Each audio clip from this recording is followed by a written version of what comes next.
what's up, everybody? I appreciate everybody being patient, but just give us one more second.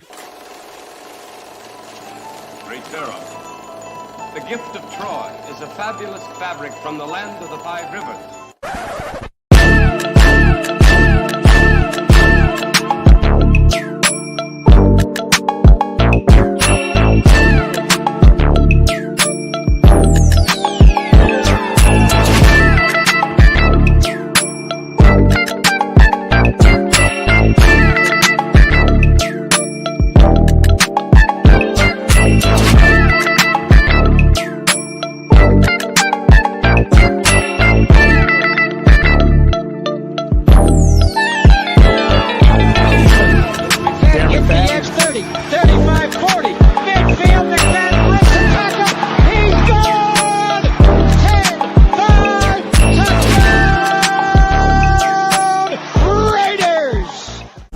Years ago, when we came to Los Angeles, I really believed that the greatness of the Raiders would be in its future.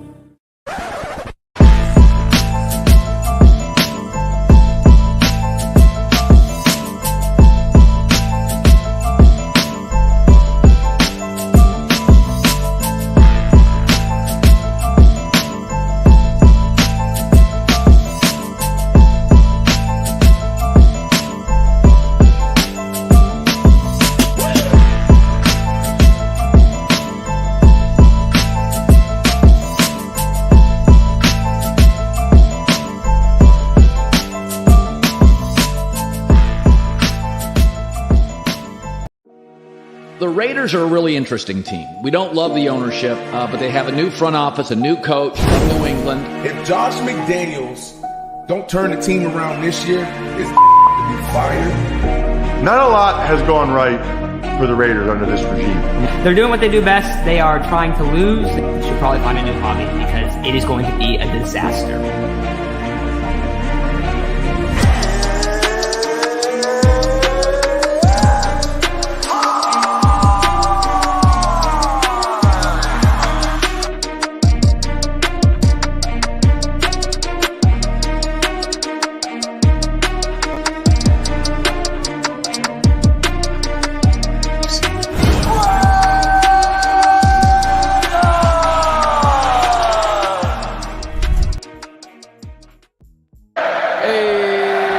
What's good, everybody? Hey, once again, man, we appreciate everybody's patience with us, man. This is a work in progress, man. We need to go on time when we need to, but going live is harder than you think, man. It's just like there's a lot of things that happen all at once, but I'm not trying to make any excuses. We got to get better. That's all on me. But that being said, I appreciate everybody coming through. We got a lot to talk about, man. There's a lot to talk about. There's a ton to talk about. It's exciting. It's funny too, because before we went live, I was like, man, it was crazy how we're gonna talk about a whole negative situation, and we'll get into that later. And I think things are looking a little bit more positive with some of the injury. Injury shouldn't be a positive, but in the case of the Raiders, But before we get into that, man, let's salute to the chat, man. We appreciate everybody coming through, man. Sean. As usual, Sean Schefter Johnson, he says, salute Pharaoh and Raider Ray. Appreciate you coming through. DeMarcus Webb in the building. He says, what's good, nation? Ray and Pharaoh. Daniel Kim is also here, man. One of our mods, man. Always keeping it real, always holding it down in the chat. So yeah, don't get rowdy out here because Daniel Kim's gonna come for you, man. Watch out for him, man. But he says, salute Pharaoh, salute Ray, man. Appreciate you coming through and supporting us. Super Omnicron says, salute Pharaoh and Raider Ray. Do you think AOC gets the start? As it is apparent, Jimmy G may be out due to concussion. Not maybe, he's officially out. He's officially out. So there is going to be a new starter tomorrow. It's either going to be Brian Hoyer or AOC, and we'll get into that in a little bit. My guy Pyro in the building with my other mods. He says, Pharaoh and Ray, man, appreciate you coming through, my guy. Oh man, cool Kev. Oh man, I see you, cool Kev. Richard Lyon, my guy. Isaac Madrid. He says, I say start Aiden O'Connell. We got nothing to lose. Hey, that's one way to look at it, man. That's one way to look at it. We might as well put the young guy in there with all this talent on this team. We don't question the talent on offense.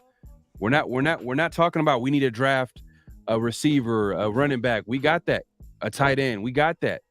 So maybe you got Isaac. Great minds think alike. Marty Martin in the building. He says, you sound like Josh McDaniels. Dang, bro. Damn. I'm gonna give you a hey, man. Woo! He went for the Mike Tyson knockout right there. Josh McDaniels, come on, man. A little better than that. Super Omicron says, salute to chat. Let's roll. Yep, let's go, man. What's up, Ray? How you doing? What's good, bro? Hey, I'm just excited. We got a lot to talk about. I want to kind of hold my excitement and just wait for our topics, but I'm good, man. I'm excited for a football game tomorrow. How about you?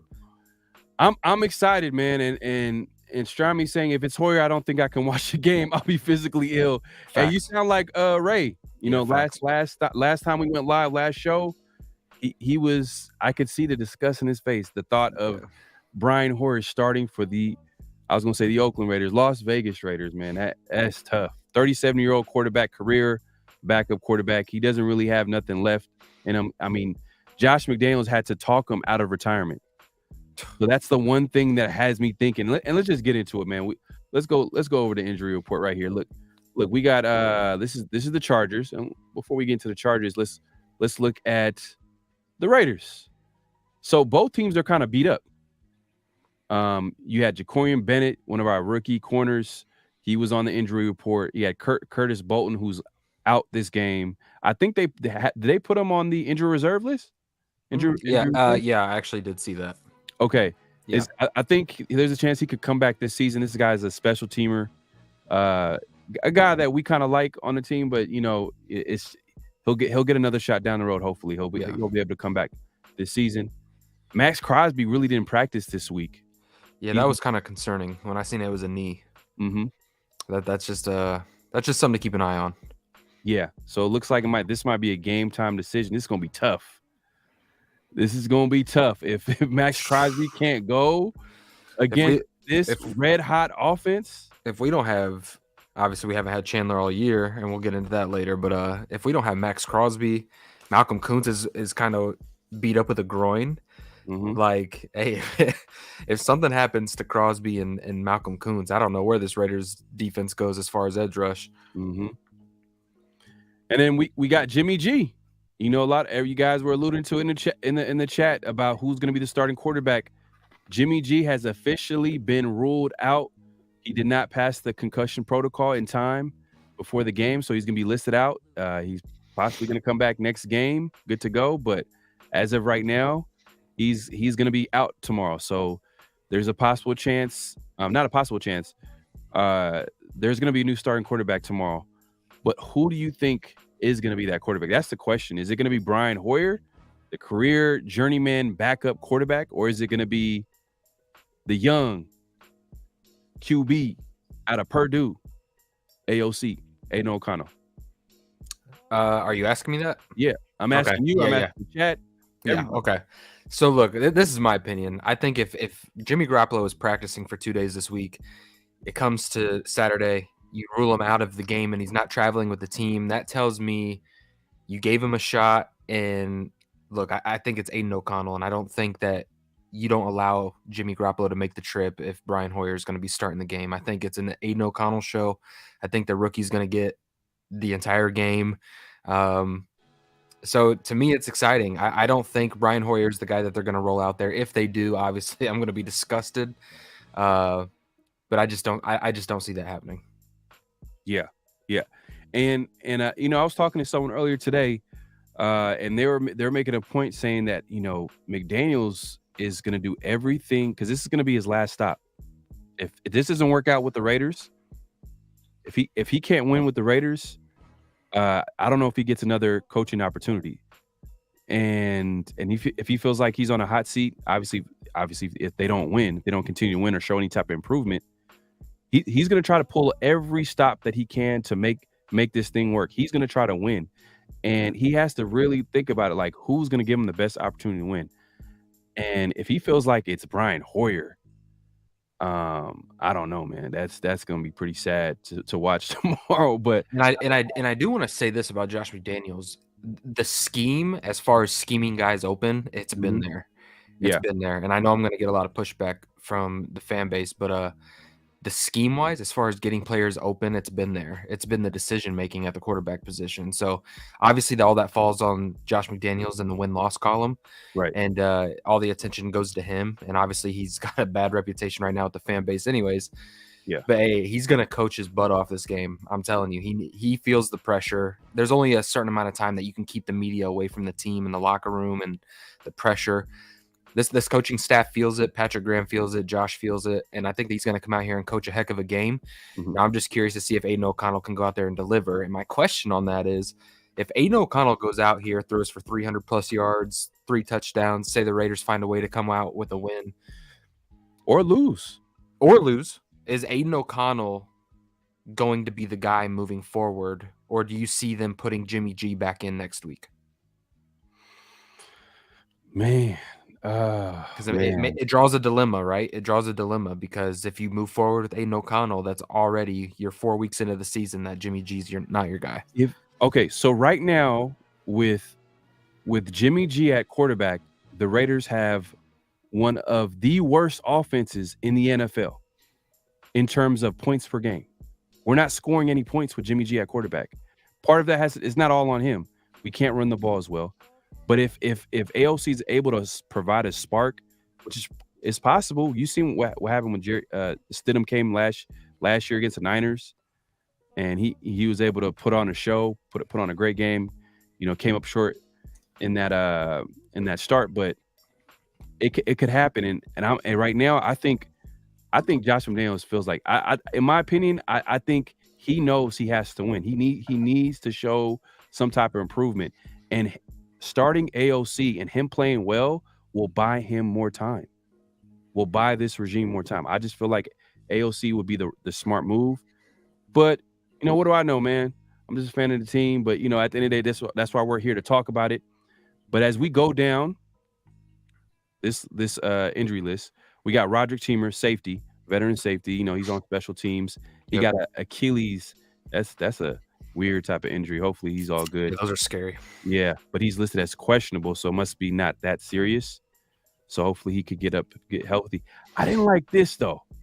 Like, look at this. You got 2 of your starting DM your best pass rushers against a red hot QB and red hot passing offense are on the injury. This is something that we got to keep an eye on. I don't like Malcolm was hurt last game. I don't know if you caught it when he was laying face down on the ground for a while, came out for a few plays. Like, it was definitely bothering him. So yeah, I hope that this is something that doesn't linger, because we're going to need Malcolm. And to be honest with you, Malcolm's played good. Yeah. I know it's not showing up like in the sacks, kind of like what last year was with Chandler, but he's getting pressure. So he's doing a pretty good job out there. Yeah. Yeah. So he's listed as questionable. Byron Young early in the week was also limited, but he's good to go. He's going to be playing. But Nate Hobbs was listed out. Man. He's not going to play. This is huge. Yeah, that's big. That's huge in the pass game and the run game. Yeah.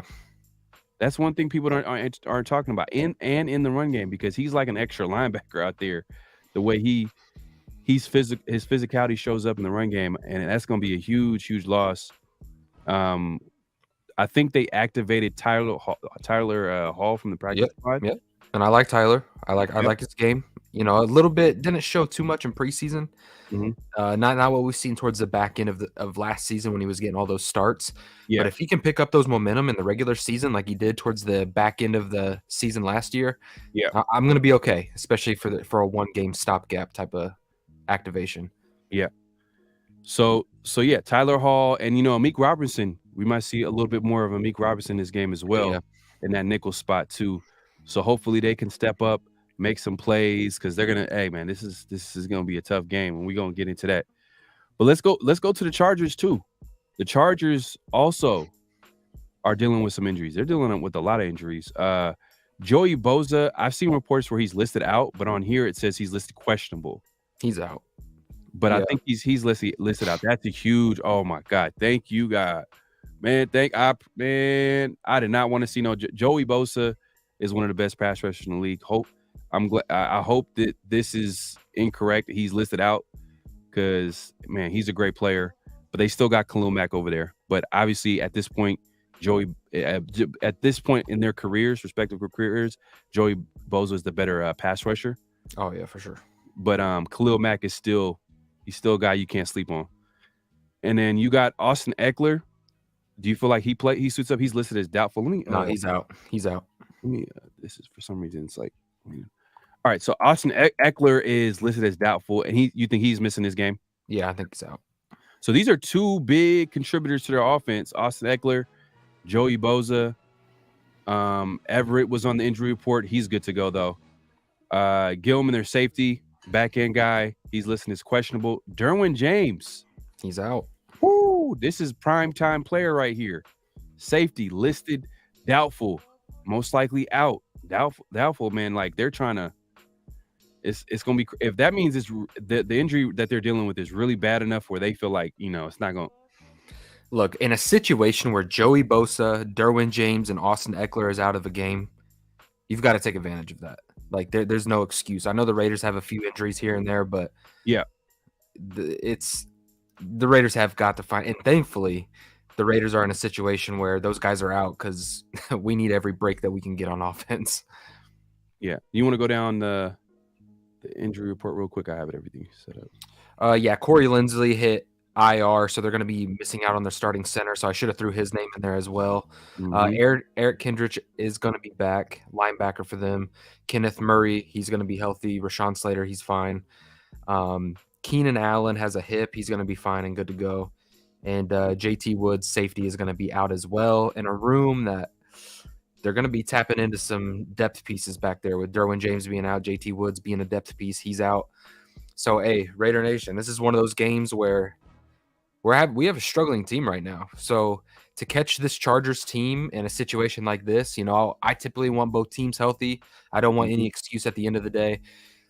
But this is the hand that we were dealt, and this is the team that we're going to be facing. So we have to take advantage of every opportunity and come out with a win.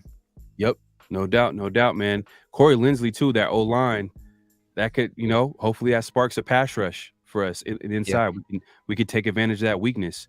He's listed as out, like you said. A lot of these guys, I think Keenan Allen was earlier in the week, had some Leonard, but he's good to go. And this guy right here, man, him and Herbert right now are they're killing it right now. Herbert is playing some of the best ball of his career. I mean, he's on fire right now. Yeah. And before we get into the preview, man, let's get into the chat, man. Let's hear from people, man. Hey, man. Hey, I appreciate it. Time to get Pharaoh good. Hey, man, appreciate you, my guy. Appreciate you, Pharaoh and Ray. Man, appreciate you. Appreciate you coming through. Just another DJ. McDaniels' ego will not let him be wrong in bringing Jimmy G. He would go back to regardless of performance. Man, you think he's really going to let his ego be his downfall? I don't know. Hey, that's when I was angry last week, and I was saying that. Thankfully, I've kind of calmed down a little bit, and especially with the news of him being out and Aiden O'Connell one step closer to getting a starting job, I'm just kind of relaxed a little bit. But hey, if Aiden O'Connell, this is my take, man. If Aiden O'Connell goes out there and throws, I don't even want to put any gaudy numbers. Look, if the fact of the matter is if he scores over 20 points and leads this offense to sustain drives and not have only, 3 possessions in a second half, if this offense can be on track and he can push the ball downfield and make these defenses second guess, sending everybody up into the box and free things up for Josh Jacobs, it would be the stupidest thing to continue with Jimmy G. You take it as a loss, you move on. He could be a really good backup in this system. And we talked about it last week. I'm okay with Jimmy G being a backup. The contract is the contract. If he's the backup quarterback, you're in good hands. All right. Like if you got into a pinch and your starter goes down, if AOC goes down and Jimmy's got to go in there, I feel a lot more confident than riding out with Jimmy and Brian Hoyer being the backup. So if Aiden O'Connell goes out here, man, this is his opportunity. This is the ticket, right? This is that one opportunity that comes. And if you could take advantage of this, he could be the starter for the Raiders this year. So we'll see how this goes. Cool. Kev says Hoyer the Destroyer. Oh man, we got a Hoyer fan in the building. He said Hoyer the Destroyer, so he's probably rooting for him to to come into the game, and he's that's sarcasm for sure. I'm not a cool Kev, man. Stop playing around, man. Stop playing. The only thing he's going to destroy is the Las Vegas Raiders, not any other team. Yeah, kids, we need to leave him on tarmac at LAX before you start. Man. Strami said 6 interceptions in 3 games is just unacceptable for any QB outside of it. Yeah, I think Jimmy leads the league in interceptions. I think that leads the league in interceptions. Which that's not what he was brought in here to do, right? Nah. He was brought in here to be a game manager, keep the ball out of the opposing hands, move the ball downfield, and be effective in the red zone. We have not seen any of that. So. You know what the crazy thing is that I know that the run game hasn't been there, but guys have been getting open. You got Devontae Adams. You got Jacoby Myers is getting open. Renfro is getting open at times. And even Michael Mayer. He's man, I think don't get me started on that. Man, I think it's time for to get him involved. Now that you the problem is he has been involved. It's just nobody's seeing him. That's the problem. Yeah. Marty Mars says Amik is going to get some burn, but somebody needs to cover 13. Ooh, facts, 100%, man. 100%. Given the amount of snaps that O'Connell has taken, O'Connell has already taken in college, simplify his reads and let him go. Yeah, and I think that's what probably contributed to his success in preseason. I think everything was simplified offensively, defensively. Obviously, not a lot of teams are going to show anything. Everything's going to be simple and plain. So that's why maybe that's why they're hesitant. And if he doesn't start, maybe that's probably why they're hesitant, is because, Brandon Staley, Bill Belichick is coming up on the schedule. You know what I mean? Like guys like that, like they feast on rookie QBs. So for a rookie QB, their best friend or any QB is a run game. So that's. Do you feel like Aiden O'Connell and Mac Jones have a similar play style? As pocket passers? Yeah. Yeah. You could probably. Hey, look, I like the aggressiveness of Aiden O'Connell. He is not scared, man. He will put the ball in there and he's accurate. And I love that he's actually he goes through reads. Right? Like now we're gonna see that. We're gonna see if he gets to start tomorrow, like how efficient he is at that, especially in the regular season, because a lot of things are about to change for him quickly. So but man, like if he can just see the field better than Jimmy G, I think the Raiders offense is just leaps and bounds better than what it has been the first 3 weeks. Like if he can get Hunter Renfrow involved, finally, who has been active, he has been getting open. There's word in the building that Josh McDaniels is aggravated that Hunter Renfrow hasn't been getting the ball because he's had opportunity in every single game that the Raiders have played. Michael Mayer, another one of those guys. Look, if you guys watch film, if you take a look at it, Michael Mayer, when it comes to catching the ball and running routes, the guy has been open all over the field and for huge explosive plays if they could connect. Yeah. So that's another thing to look out for. Does Aiden O'Connell go to the tight end and kind of open things up? It just brings a level of excitement that I haven't felt so far this season. Sometimes when you see backup players or backup QBs coming to the game, you can see the chemistry they have with players that the other quarterback didn't. So, for example, like he might come into the game with Michael Mayer and it'll be instant. Light it up, So, but obviously, come on, Devontae Adams is just he's just one of those rare players that just creates so much separation. Jacoby Myers, same thing. Yeah. Renfro, so he's gonna feast, man. And the thing about it too, AOC was playing. He played with players that are no longer on the roster anymore. So well, if you think of who his number one target was in preseason, Trey Tucker, the guy that he took shots with. Like that's another speed element in this offense. Mm-hmm. He might get him the football and stretch his defense out, who's very liable when it comes to taking shots downfield. So, but to be honest with you, think of the situation aids in. Like as long as genuinely if he can literally just go through reads and go out there and play ball, he's gonna be fine. He'll be fine. I mean, it's perfect timing. He's a 25-year-old rookie. You know what I mean? Like, let him go in there, man. He's coming from playing in Purdue where he played in a pro style offense. Obviously, Josh McDaniel has a really complicated offense, but he's hey man, like let him grow. Let's see what he can do, because Jimmy G ain't getting done. It's obvious. Like, come on, man. Like it's not getting done. I think McDaniels, hopefully, if he knows better, if he feels like, hey, if he wants to keep coaching the Raiders, He's going to let the rookie play. That's going to buy him some time along with Ziegler, because I think it's a package deal with them, because the decision making, and I'll get into that later. But yeah, man, make sure, hey, Marty Mark wants to remind everybody, make sure to hit that like button. We appreciate the support. If you haven't subscribed, hit the subscribe button as well. And hit the notification bell. So every time we go live, drop content, you'll be notified and all that good stuff. But yeah, man, let's get into it, man. Let's get into it, man. Let's get into the Raiders Chargers preview. So what have you seen from this team that we're going to be seeing tomorrow? You know what I mean? Well, what can we expect from the Chargers? First and foremost, man, they love to rush with their natural pass rushers and drop a lot of people back in coverage. They like to play a lot of soft coverages. Defensively, they're struggling in the secondary right now. Linebackers still aren't great coverage linebackers, but gosh, when you can get home with guys like Khalil Mack, Joey Bosa, and Thule, which we'll get to him in a second, a draft pick that a lot of Raider Nation wanted us to get in this year's draft. They're doing a lot of unique things with him, and I'm going to kind of get into what I've seen them do with him as well. But overall, defensively, there's a real opportunity here if the Raiders can actually connect and execute. That's a big word this week, you guys, is execution. If the Raiders offense can go out here and execute, we're going to be just fine. Now, offensively for the Chargers, Herbert. You're saying the Chargers don't. Hold on one second. I'm having issues with the lighting here. No, you're good. Well, you're saying that the Chargers don't blitz that often?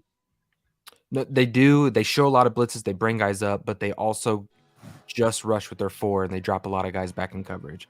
They're very multiple in their defensive looks. So you're going to see guys at the line of scrimmage. You're going to see 6, 7 guys. You're going to even see the nickel come up to the line. You're going to see the linebackers come up to the line, especially if Aiden O'Connell gets a start, you guys. There's going to be a ton of heavy formations up front of showing blitz, bringing linebackers up, nickel DBs up. And when they snap the football back, you're going to see guys drop back into coverage. And but the thing about it is, though, is like as long as Aiden can see that and pass protection holds up to a point to where, say early on in the game, if the Raiders don't give up a lot of sacks and they do good in pass protection and can build the confidence of Aiden O'Connell, I'm not necessarily so worried about them bringing everybody up to the line of scrimmage, because obviously I believe Aiden will take what the Chargers defense is giving them, and they're going to naturally have to back off, and you're going to see less and less of those looks, and you're going to see more of rushing up for. Now, with Joey Bosa being out this week, I think that you're going to get a lot more dialed up blitzes. So just some things to look for. No, I actually looked it up too. They're actually 9th in blitz percentage. So they blitz. And I think that's kind of like Brandon Staley's thing. I think that this week, getting the run game going is going to be so huge. But it's going to be a perfect opportunity because the Chargers haven't really done a good job of stopping the run. And I think the Raiders, as much as they've been struggling to run the ball, they also have been playing defenses. Well, you know what? I take that back. We played one of the worst run defenses against the Steelers. But that being said, this is a good week for them to get their run game going. 100%. And if you're gonna send out Aiden O'Connell, he's gonna need that help. You got to put him in 3rd and manageable, 2nd and manageable. You got to keep doing that consistently in this game, because if you're gonna send out Brian Hoyer, Aiden O'Connell, it doesn't matter against this defensive front. Like you said, they like to mix it up. They like making everything look the same. Like I just said right now, they're 9th in blitz percentage. You don't want that. You don't want the game to get out of hand that way. So I think that you're right on when it comes to that. Now offensively, the Chargers, man. Yeah, they're a problem. And they're doing it without their starter. Like Mike Williams is out for the year. Austin Eckler's been beat up. They just lost their starting center. Yet this offense is still firing on all cylinders. So, yeah, man, you got anything for the offense, or you want me to get into it? No, and as far as the just to go back to the defense, I mean, in terms of yards per game, like the Chargers are one of the worst defenses in the NFL.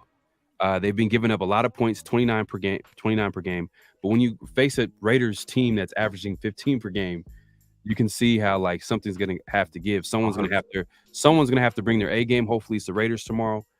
But yeah, going to the Chargers offense, they're ranked number 7th in the NFL.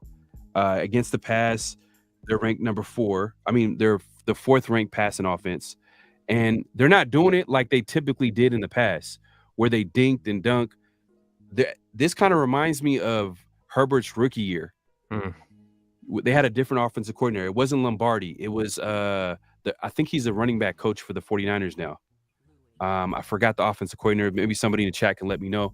But he was the OC for Herbert that first year.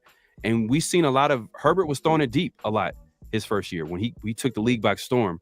But when Joe Lombardi took over, it was like that dink and dunk offense. And, I wish he was still the offensive coordinator, but it is what it is.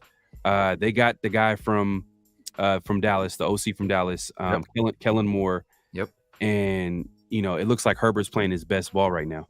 And he's throwing it deep. And he's throwing it deep to guys like Mike Williams. He's out for the season, of course. And he's throwing it deep to Keenan Allen, too.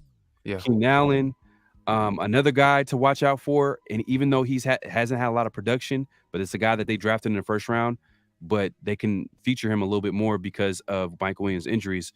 Quentin Johnson, 6'4" wide receiver, deep threat. If they like to throw deep, insert him. You see where I'm going with this. Josh Ball might get a little bit more production as well.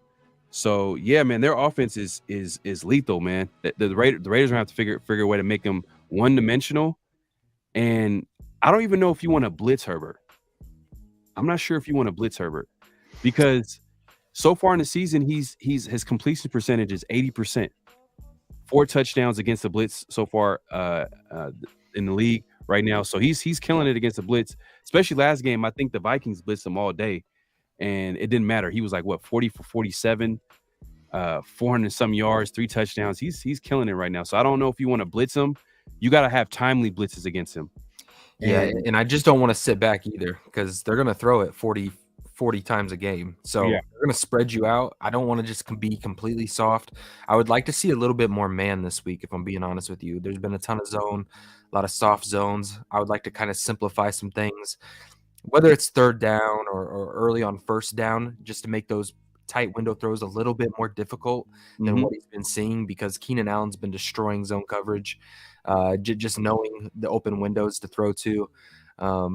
So, yeah, man, I agree with you. I don't think we should be blitz heavy. I don't think Patrick Graham is blitz heavy, but we've got to create some type of rush. And with Corey Lindsey being out, I would like to see those linebackers getting involved in the blitz game, going up against Will Clapp, which is their new center now. You got to at least show it, and you've got to put multiple guys. I like what they did last week with Max Crosby. And I'll kind of save this for the matchup, but I like what they did with Max Crosby last week, getting him hovering over the center and just moving him around and getting him in creative situations. Yeah, no, I'm not saying that the Raiders should be blitz heavy, but I think they have to be blitz heavy in just they're doing it because they're trying to find ways to get to the quarterback. Right now, the Raiders have 5 sacks in 3 games. Yeah, that's terrible. And that's one of the worst in the league. So they're trying to manufacture some type of pressure. And I'm not sure if blitzing heavy against Herbert is going to be a good idea. I think they're just going to have timely blitzes, and they just got to hope that Max Crosby plays, obviously, and has his best game. Malcolm Coops plays and has his best game. And some other guy in the interior, some other guy steps up. Maybe Tyree Wilson has his best game as a Raider. He played 11 snaps last week. It was due to the illness that he had during the week. And hopefully, maybe he can get some pressure. Maybe throw him inside. Maybe do something. Find a way to get the rookie going. We talked. Byron Young was on the injury report. He was supposed to be a guy like that can possibly maybe give you some pass rush. We haven't seen him. Bilal Nick. Somebody got to step up. This is a game of firsts. Something has to give. Something has to happen in order for the Raiders to win this game. Because I'm not gonna lie, this is a tough game. Oh, it's super tough. And if we don't show up, it can get ugly quick. So, and it's been the song of the season, right? There's been 2 things that's been the song of the season, and it's Raiders have to generate pass rush, and the Raiders have to get the run game going. Every single week that we've had a keys to victory, it's been establish the run game, find an identity in the run game, and get after the passer. All 3 games that we've played so far, those things they have not shown up consistently. So, again, I don't think there's going to be much difference heading into our keys and matchups that we get into later, but getting after the quarterback and running the football, that's going to be huge. Yeah, facts, 100%, man. But yeah, man, let's get into the chat, man, see what they think. If they want to chime in, let us know their thoughts. And should we open up the lines tonight? Should we open the lines here from the Raider Nation? Yeah, that's up to you. I mean, we'll see how we're at on time. I'm All cool with it, whatever. All right, cool. Money Master Hori can call plays. Oh. Yeah, with a clipboard on the sideline without pads on. For real. From the skybox. He can massage the player's shoes. He could like shine the player's shoes or something like that. Oh man. Roger Crosby says, "Hey man, are you related to Max Crosby?" Hey. Are the Raiders really starting Aiden O'Connell? Are the Raiders really starting Aiden O'Connell? It's nothing's official. Nothing's official, but speculation. There's a 50% chance. However you want to look at it. Is it a Hoyer? Is it Aiden? You know what I mean? Jimmy G is out. So it's out of Hoyer or it's out of Brian Hoyer and Aiden O'Connell. But we'll see, man. We'll see. Because I've seen some of the beat writers, like Vic Tafer says he sees Brian Hoyer starting tomorrow. Just because McDaniels has had him as a backup quarterback this whole entire season. If you guys remember preseason, I think he had Brian Hoyer playing like 3 quarters. It was the second game in the preseason where he gave him so much time. I'm like, why is Hoyer playing this much time when you can let this young guy who's clearly outplaying him play? And then on top of that, come to find out, McDaniels actually talked Brian Hoyer out of retirement. So there's a lot of different. That's so ugly. I know. So when you do something like that, you're kind of promising the player that like he's gonna have a real shot of whatever type of role with the team. So who knows, man? I hope it's Aiden O'Connell. I hope it is. Jerome says Jimmy didn't pass concussion. Yep, there you go. Answer your question right there. Boyd says Raiders need to rebuild, trade Adams for picks, secure first round pick 2024 draft. We need to secure Caleb Williams so he doesn't go to the Broncos. Hey. Okay. Let's be honest here. Would you sacrifice this 1 year in order to get 15 with Caleb Williams? And come on. We're talking 15 years. Don't let your pride get in the way, Pharaoh. I understand it. I've never kind of looked at it like tank. I've never thought like, oh man, just tank. Like I don't know why I never looked at it that way. It's just man. But I get it. Nation has one of your own. I get it because now I get what Boyd is trying to say, because Boyd is like he's thinking it from this perspective: Mahomes, Herbert, and then Caleb Williams, and then Brian Hoyer, Jimmy G, and then Aiden O'Connell. As much as we want him to play, we want to see what he can do. But talent-wise, we know he's not no Patrick Mahomes. We know that he's not Justin Herbert. He's not. There's a reason why, after the draft, we were kind of like, man, why did they draft the Aiden O'Connell? Because he doesn't fit the mold of today's QB. He's kind of like an old school quarterback. But hey, he surprised me in preseason. The way he looked, the way he ran the offense, the way he was so accurate, he had the command of the football team. I mean, let the guy play. But I see what you're saying. I think if they continue to lose, I think Adams gets traded for sure. Like the only way that Aiden O'Connell thrives is if Josh McDaniels is going to be the head coach, just based off of the style of the offense, if that makes sense. I think with this style of the offense, with all the talent that's there, the ability to scheme guys open, if he can take advantage of that, this is the scheme for a guy like Aiden O'Connell. That's why a Jimmy Garoppolo, a Brian Hoyer, statues back there behind the line of scrimmage. Historically, Tom Brady, all those guys that they've worked with, statues behind the line of scrimmage. So if Aiden O'Connell is to work, it would be in this scheme and system. I know how people feel about Josh McDaniels, but if you're telling me I could have a Caleb Williams here to compete with the Herberts and the Mahomes and at least give me an opportunity to have a generational type of quarterback, Raider Nation, you might be mad, but if I was in charge, I might sink the ship. I might sink it. Yeah, so if they're 1-3, let's say if they lose tomorrow, right? Let's say I don't want them to lose, but let's say if they lose tomorrow, you're saying they should start thinking about trading all their assets and get draft picks for it, because this is pretty much what he's saying. It's not going to just be trade Adams, trade Renfro. Trade Renfro, trade Adams, trade a lot to get that number 1 pick, or get, because I think we can get a first-round pick for Adams. Yeah, I think so too. Because he's arguably the best receiver in the game, and like but it's going to be with the contender, so that's going to be a late first. And then whatever your record falls, that's where your high draft pick is going to be. So unless they, say the Raiders lose a ton of football games, they're 3-14, and they've got that 3rd overall pick, and then they've got, say, like the 24th pick with whatever team they trade Devontae Adams to, that's kind of going to be the situation. You're not going to get a top. Devontae's not going to go to some bottom dweller team. Right. Hey, man, we got someone new to the channel. Daniel Caps Keenan, new to the channel, boy. Love to see AOC. Hey, I'm with you. I appreciate you subscribing. Subscribe to both our channels as well. We're going live on both the channels. My man across me is Raider Ray's channel. Yep. But yeah, appreciate the support, bro. He also says, wow, I have the same exact hats that both y'all have. Hey, man, great mind. Hey, great minds. Man. Great minds think alike, man. Yeah, man, appreciate you. All right. So let's, Anthony Provencio in the building. He says, I paid way too much money for these tickets. Oh no, Anthony. Hey, second market them. Go sell them.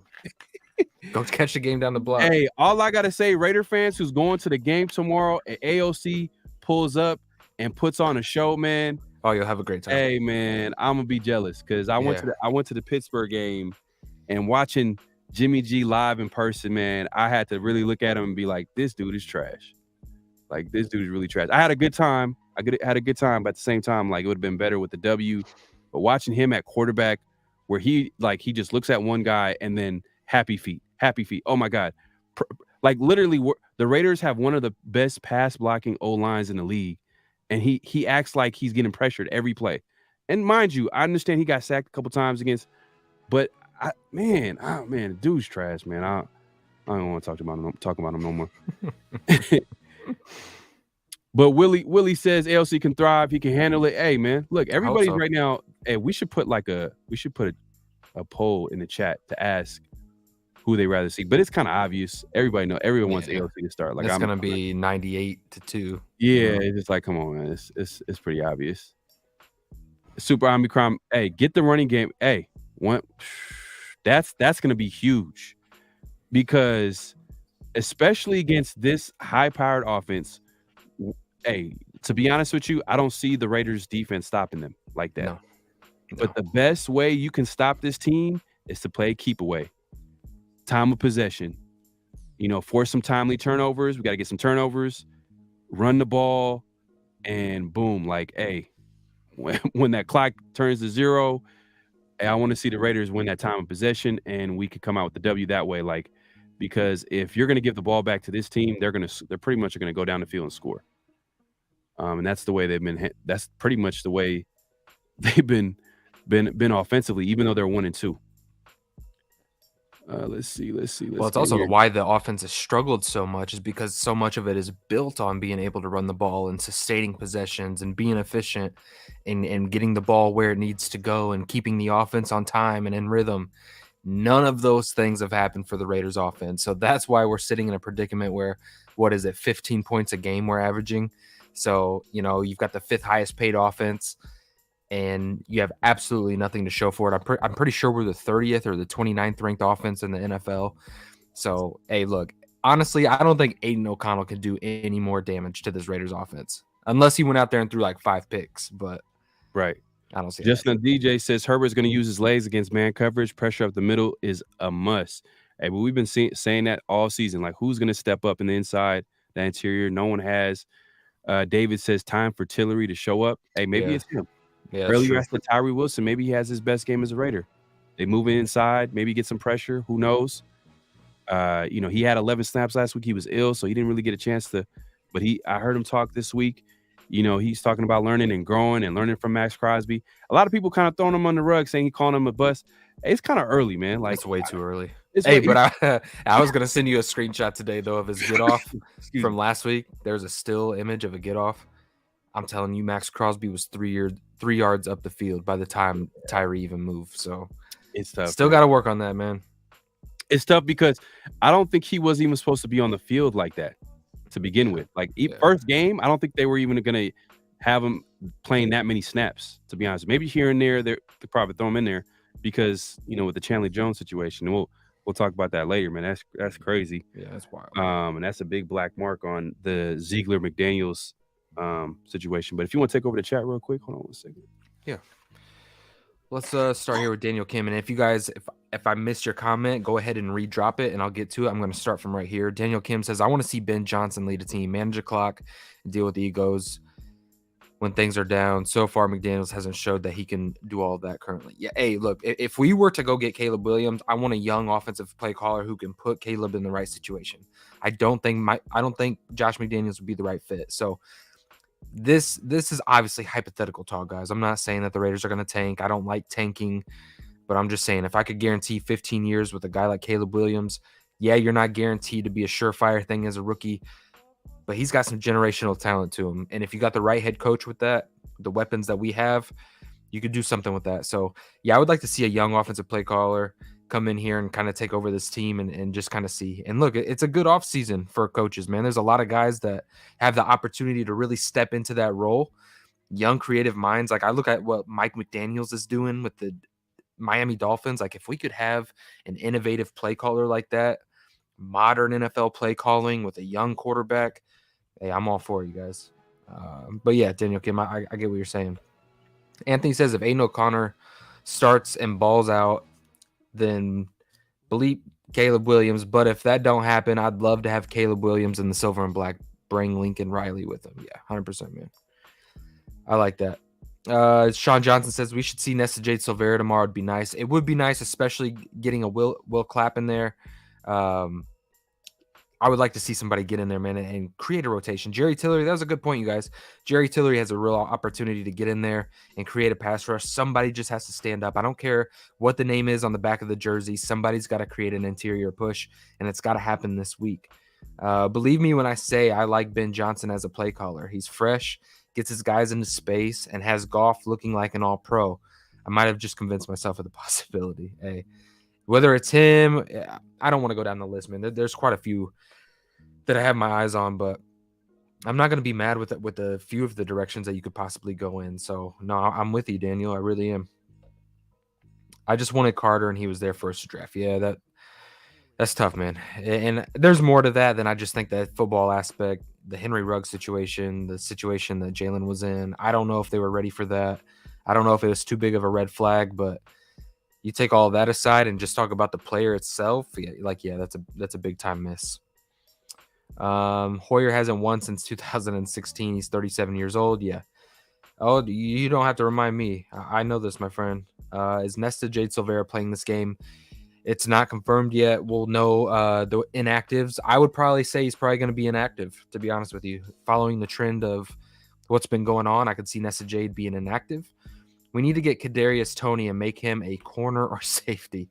His pass knockdown game is cold. Hey. Maybe he could make that transition to the defensive back, man. You're right. He can't seem to catch anything. Sean, is Silvera active? Nope, I don't think so. Guys, I said Tillery, not Tyree. Yep. Riley with Caleb. Hey, it's a possibility. You're gonna have to make him probably a very, very high paid head coach to come in and take over, because you're talking about the Raiders being the first overall pick potentially, or the second overall pick. So yeah, hey man, that'd be kind of cool. It'd be kind of cool to see. I'd be on board with it. Can you imagine the UFC offense over here, Caleb Riley combo? It'd be fun. It would be so fun. Tua throws the rock nice. He does, and he's accurate, and he's grown as a passer, and Mike McDaniel knows how to call a game. So you're just kind of seeing the blend of a perfect storm right now. I don't know if this is crazy to say, but I think AOC 4 would have beat the Steelers. Hey, look, it's a possibility if he goes out there and dominates against, or even performs well against the Chargers. Yeah, you can make the argument. You can make the argument. Yeah, I won't get into it all, man. There's a way I feel about Jimmy G. Do you think Van Roten is the problem with the run game? Van Roten is definitely an issue with the run game, but I don't think it's necessarily him as a whole. Like, it goes a little bit deeper than just saying the last name on the jersey is the problem. There's some schematic issues going on there. Teams know that the Raiders are running ISO. They're switching up fronts. They're switching up coverages. And it's kind of offsetting how the Raiders are running right now. So look for more inside zone, outside zone, things that Josh Jacobs gets good at. I would be surprised if they don't go that direction. But yeah, Caleb says the Raiders are one of his teams he would play for. I would love to see it. Man, the chat is going crazy right now. We appreciate everybody coming through. Make sure to hit that like button. We appreciate the support, but for us to keep coming back, we need that support. So we go ahead and hit that like button if you haven't hit it already. Also subscribe to our channels. The road to 4K continues on my side. Also support my guy Raider Ray over here. Subscribe to his channel, and also hit the notification bells so you guys to get notified every time we go live. Because sometimes people hit us up and be like, "Hey, we missed the live. We missed when you went live." Hey, if you hit that notification bell, you'll get notified. So it will let you know. But yeah, do you want to? Let's go ahead and let's get into key matchups. Okay, sounds good. Let's get into key matchups, man. And we'll get into the comments before we wrap everything up too, guys. So yeah, if we didn't get into it, just drop it again. So a key matchup for me, I'm going to start with Jacorian Bennett right now. Okay. And I mentioned a guy. I mentioned two guys earlier. Now it's Keenan Allen, and also I'm gonna put Quentin Johnson and whoever's matched up with them. And right now, I think the way the Raiders have been using Jacorian Bennett, like they kind of been throwing him out there. He's going through his rookie mistakes, but right now he's allowing 15 catches with 18 targets. 83.5% completion rating, 196 yards and 1 touchdown, and QBs have 130.6 passer rating.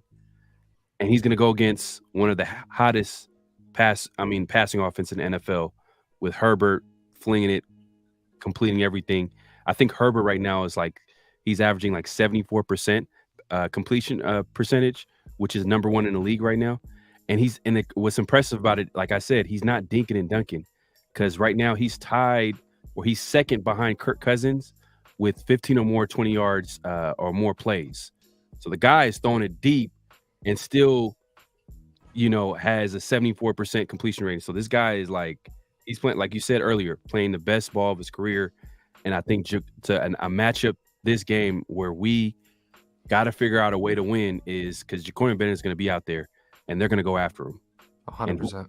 And he's going to have to make some plays.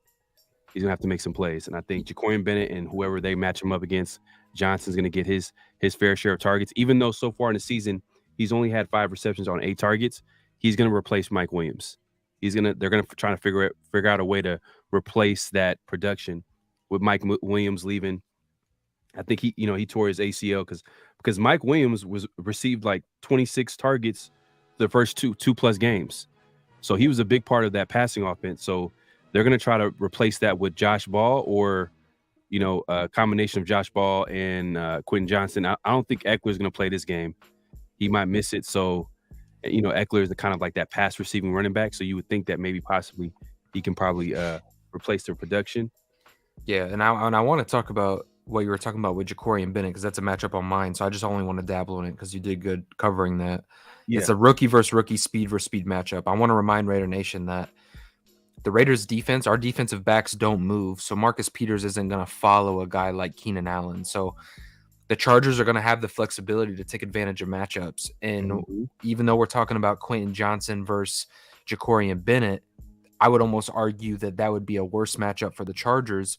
And if I was the Chargers, I would almost put Keenan Allen on Jacorian, and I would put Quentin Johnson, the burner, over against Marcus Peters. 30 years old, struggled with speed last week against the Pittsburgh Steelers. Until you can prove you can stop it or not miss an assignment, blown coverage assignment, then I would put that matchup over there for the rookie to get behind Marcus Peters a little bit.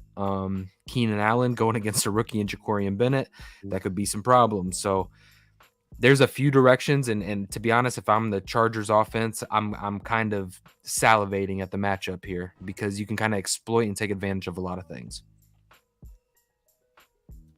Looks like it. No doubt. I mean, that's going to be a huge matchup. And another matchup that I'm looking at, and I'm not sure if we're going to see it this week, is J.C. Jackson. You guys remember that guy? You remember J.C. Jackson was that number one defensive, free agent that the Raiders are going to sign or looking like they're going to sign because Ziegler was coming to Vegas and he played a part in getting him as a rookie free agent with the Patriots. He's struggled with the Chargers so far. I mean, I think he hasn't really fully recovered from that injury. I think he so far this season he's allowed 6 receptions, 118 yards, 1 touchdown in 2 games, and he was inactive against the Vikings. So I'm not sure if he plays this game, but if he does, the Raiders should attack by any means necessary, whether it's Devontae Adams, Jacoby Myers, whoever.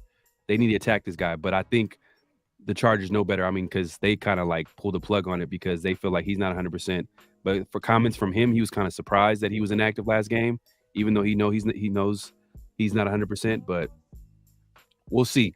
But I just put it up there because I'm like, hey, look, if he possibly plays, maybe they feel like, you know what, maybe it's kind of like a message to him somehow, some way. But I don't know how you try to send a message to a guy that's not 100% healthy. Like, come on now. It's kind of messed up.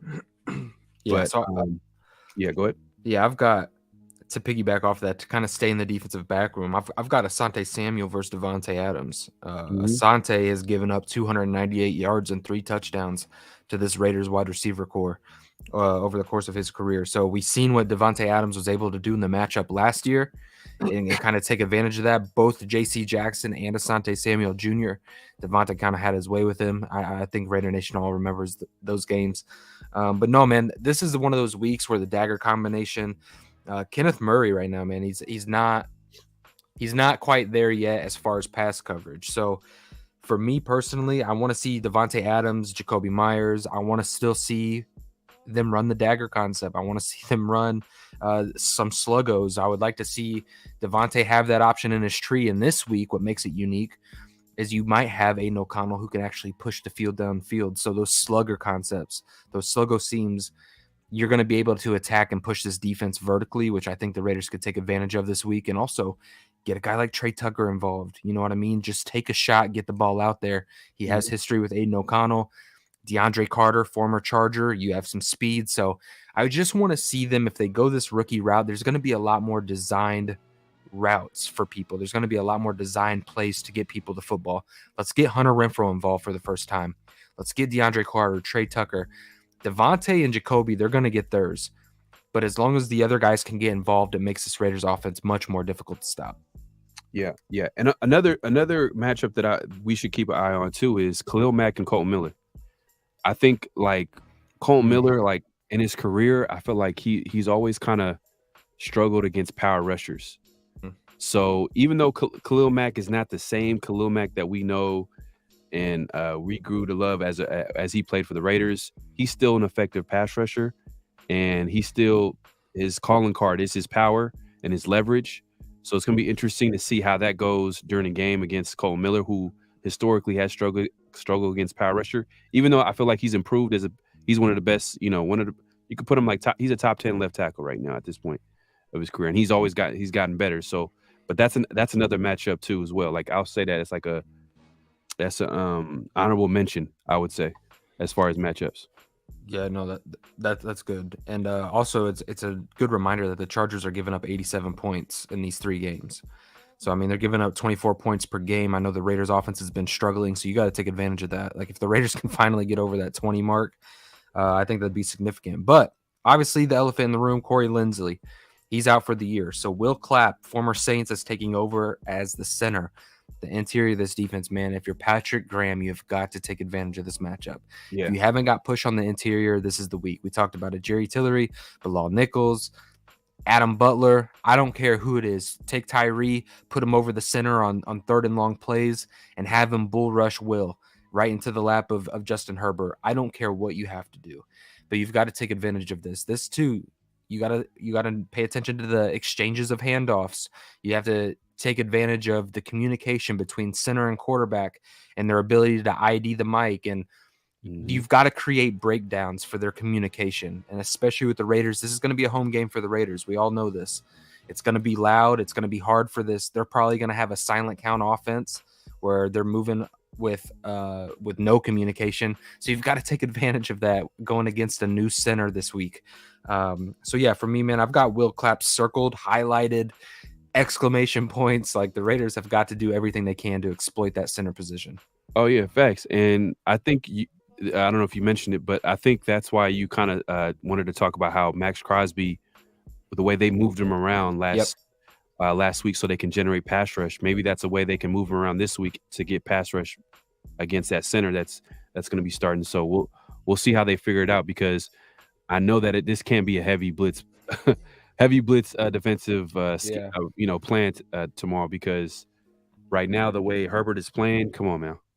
I'm not sure if we want to do that. I think if we can generate pass rush by figuring out ways to get to the quarterback with a 4-man pass rush, that's like the best answer. Yeah, and I want to really have Raider Nation focus in on this Raiders offensive line and what they're going to be dealing with against the Chargers and all these stunt concepts that they're running. Now, with them missing Joey Bosa, the Chargers defense is going to get pretty creative, and they've got a guy in Thule who can do all of that. So stunts with Morgan Fox. Morgan Fox has given this Raiders offensive line issues before. I believe it was Dylan Parham last year struggled mightily with Morgan Fox. And look, Dylan Parham, he hasn't been playing perfect by any means, like when you turn on the film. So I'd imagine that they're going to try to play stunt games against him on that left side of the line. So Khalil Mack and Thule, or you can line them up on the other side with Morgan Fox and Thule. They were able to get after the Minnesota Vikings with that stunt concept. So Thule is going to be one of those guys that we've really got to keep an eye on. Khalil Mack at this point in his career, it's kind of crazy to say I'm not terribly worried about that. It's the ability to get some of these young guys involved in the stunt games. That's how they create a ton of their pressure, getting their linebackers involved. So you got to make sure that Thule is under wraps. You've got to put a tight end to chip him. You've got to get Jermaine Illuminor is going to have to play a big game. Colton Miller and Dylan Parham, their communication is going to have to be key. And a guy like Van Roten has got to be on the same page with Jermaine Illuminor with all of these concepts and stunts that they're going to be running. So yeah, man, I've got Thule matched up on both sides of the defensive line, because they're gonna move him all over the place. And does that wrap up your matchups? Yep, that wraps up mine. Okay, man. So yeah, that pretty much wraps up our matchups and preview. But let's get into the chat real quick and hear from y'all, man. We want to know like how y'all feel about tomorrow's game. Who are you looking forward to watch? Obviously, a lot of y'all are looking forward to seeing AOC on the field. That has yet to remain to be seen if he's going to be playing tomorrow. Brian Hoyer looks like there's a possibility he might start. We'll see. We'll see, man. We'll see what McDaniel's gonna do, man, because he's playing with fire right now. Because if Brian Hoyer goes tomorrow and has the worst game of his career, that's not on Brian Hoyer. I'm not putting it on Brian Hoyer. I'm putting that on McDaniel's. Oh, 100%. But let me see if I can get caught up with the chat. I warned people about Tyree. Also told people about CJ Stroud. Y'all boy AR-15 look good too. Hey, man. Hey, did he is he gonna play this week? He's back.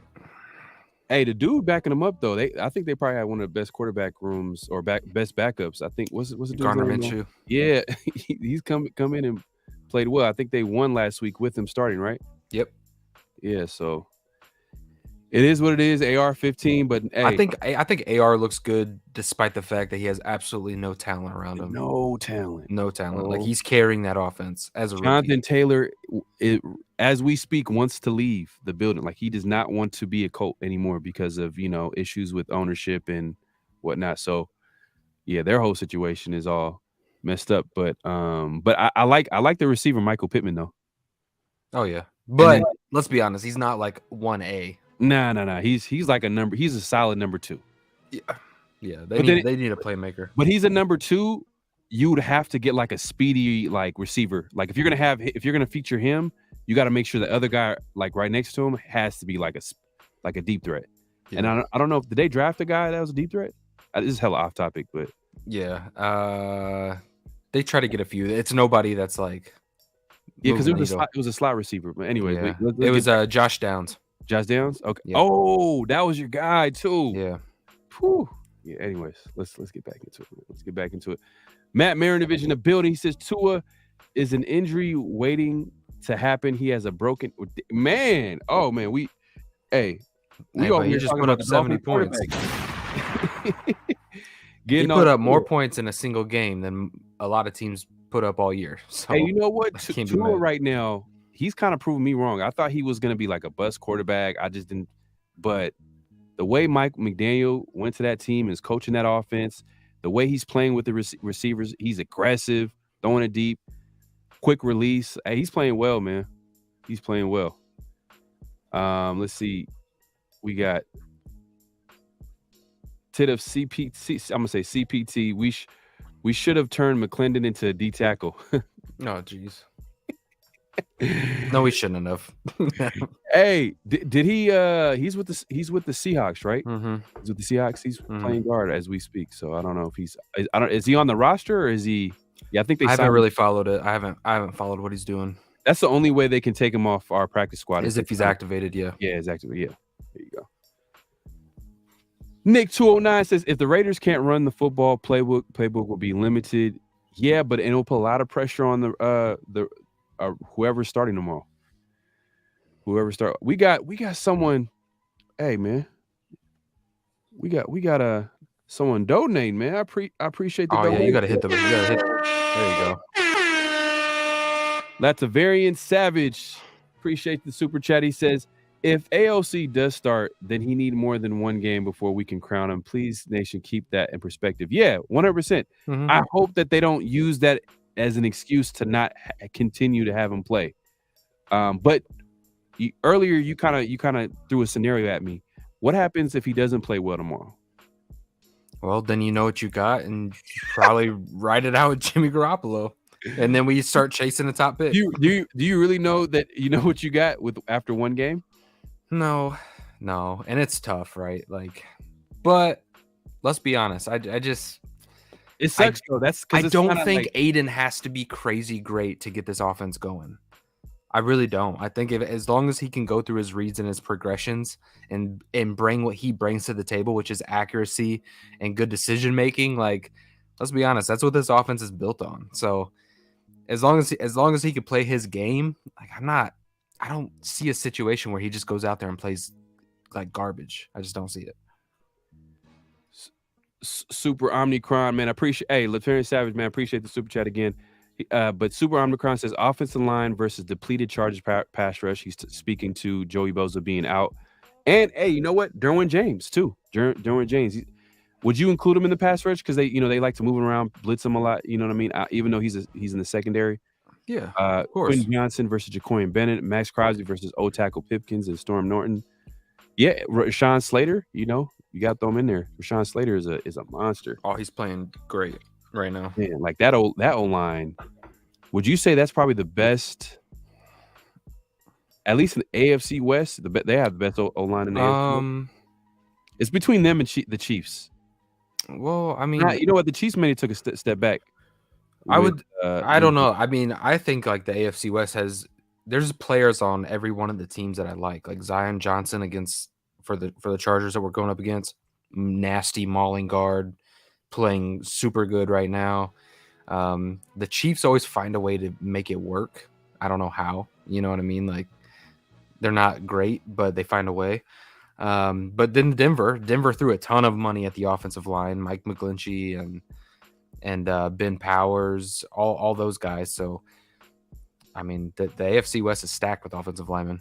Man, if there was a game where Marcus Peters had a pick six, this would be the game. Because we need this is a game where like defensively, like they can just. Hey, I hope you're right. Well, you are right in the theory, but I'm like, I hope you're right as in it happens because, gosh, we need something. Taking it back to last game and thinking about the defense, they really didn't have a terrible game. But if you put things in perspective, they're playing against one of the worst offenses coming into the game. So now they're playing against the best offense they've played all year. Even Josh Allen led Buffalo Bills offense. Right now, the Chargers are playing better on offense than they are. So. And Justin Herbert is playing better than Josh Allen is this year. So, you know, it's going to be tough. It's going to be tough tomorrow. Let's see. Anthony Provincial right now is looking at a college football. Wow, Duke just took the lead in Notre Dame. I'm not watching the game, but let's see. I'm trying to get caught up here, man. Got a lot of everybody's active tonight. Everybody's active. FAKC. Oh, Hefe's here. Oh my God! Can somebody boo this man? Get him out of here. We gotta figure out a sign and get someone out of here. Hold on, let's see. Stop the cap. Hey, FAKC's for sure Raider fan. Let's be honest here. Yeah, you've been around for a while, Hefe. I hope you're doing well. I hope GA Patriot says the Chargers have allowed 65.9% completion percentage in man coverage this year, 31st. Yeah, their defense is struggling against the pass. They're one of the worst in the league. So, the Raiders have an opportunity, but hey, man, I just think that their best bet is to control that time of possession, running the ball, keep away from their offense. And that's how I feel like we're going to come out with a W. And hopefully we can force some turnovers. Because right now the Raiders are, I think the Giants and the Raiders have not forced a turnover this year. They have not forced a turnover, and turnover differential. Oh, it's so bad. It's tied the worst in the NFL with the Vikings, -7. So they've had 7 turnovers to 0 forced turnovers. So that's not a good stat to be on. Let's see. We got GA Patriot. He says Chargers have allowed +5. Hey, man. Hey, GA Patriot coming with the facts right now. Chargers have allowed +566 rushing yards over expected since 2022, worst in the NFL. Josh Jacobs. We've been saying that for 3 weeks now, man. But you know what I mean? We're heading into that week 4 of the regular season. This is where teams need to start clicking. So the run game, this is where we look at last year, early on in the season, they struggled. And then week 4, 5, 6, you really started to see Josh Jacobs come alive. So hopefully that we can kind of reincarnate that a little bit. Yeah. And make sure to hit that like button, subscribe if you haven't subscribed, and hit that notification bell so you can be notified. But yeah, let's get into keys to the game, man. Let's get into the keys of the game, man. It's that time, man. It's that time, guys. Oh, we do have a super chat. Read the super chat out. Oh, we got a super chat. Okay, go ahead. GA Patriot, appreciate the super chat. He says, if Aiden can plant his feet and pass, he's an upgrade. Jimmy got happy feet. Hey, I said this earlier. I seen it live. Like, this dude, if Devontae had opened, he is scared for his life. He acts like PTSD from playing scared behind 49ers online for years. Or getting beat up in that. Hey, he's dealt with a lot of injuries. So maybe McDaniels thought he was getting the guy that he drafted, and after all those injuries, getting beat up, it can take a toll. So you might be right about that, man. But I appreciate the super chat. Josh McDaniels bought a broken toy. That's what happened. I know. Hopefully AOC can correct that terrible mistake of signing him to a contract. I mean, do you agree with signing him to a contract? Like, did you agree with that? Jimmy G, yeah. I mean, you needed a starter. I mean, here's the thing: it's not like crazy buku money for a starting quarterback. So it would be one thing if they're paying him $30 some odd million a year. Then yeah, obviously I have a problem with it. I think it's like 20, 21. Now, if Aiden O'Connell comes in here and is beating him out on a rookie deal, and maybe Jimmy Garoppolo in the offseason, if you move on and he's not your guy, maybe that's a contract that somebody would be willing to trade for a stopgap. I don't think that he's like. I don't know. I don't mind him being a backup, and I don't mind paying the money because next year we have like close to $100 million in cap space. So you can afford to have a backup like Jimmy Garoppolo on the roster. Yeah. And it's not a bad thing. So look, it was a failed experiment. Hopefully Aiden O'Connell can take over. And if he does, then the Raiders are they're in good hands. Yeah. I think they just, man, it sucks because I've heard some people like, oh, we should have went with Stidham and signed him, and then but then that's like, yeah, but the team started to catch on what Stidham is. Here's the problem: like, you go and re-sign a guy like Stidham, it's not going to take long for defenses to figure out him either. You know what I mean? So right now, I think the Raiders' best shot with Aiden is that teams don't have any type of film on him. So He can go out here and throw a ton of different stuff at the Chargers and looks fantastic. But let's see if Aiden gets the start. Let's see what Aiden looks like in the next 4 weeks. Let's see what happens when defenses start to game plan to his strengths and then see what kind of player he is. So for this game, though, specifically, I think it bodes well for the Raiders to send out Aiden O'Connell.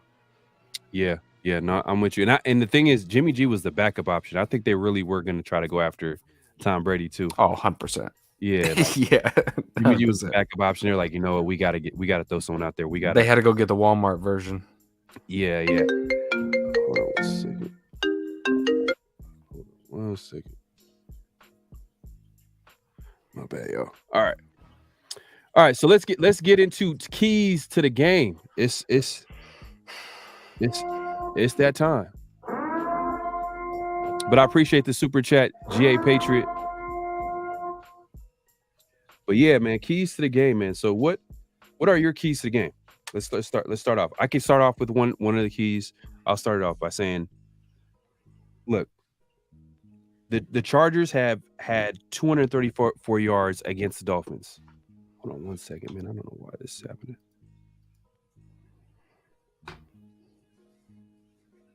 But yeah, yo, like I'll just start and then Pharaoh can kind of pick up. Yeah, go ahead. For me, my first key takeaway, man, you got to take advantage of the situation. The Chargers are beat up, they're hurt, they're injured. You're missing out on Joey Bosa. You've got Austin Eckler's out, Derwin James is out. They just lost their starting center. That's 4 starters who are good football players. They're missing them. You've got to take advantage of that. And it's all in areas where the Raiders have had struggles, right? We've faced the good safeties like the Bills. We've had the good edge rushers. We're getting a break here. Good offensive lines. The interior of our defensive line has struggled. Well, they're missing out on their starting center. The Raiders' run defense has not been very good, and a guy like Austin Eckler can dice you up both in the pass game and the run game. He's out. So this entire situation has to be one that this coaching staff and these players find a way to take advantage of. So yeah, for me, it's take advantage of the situation.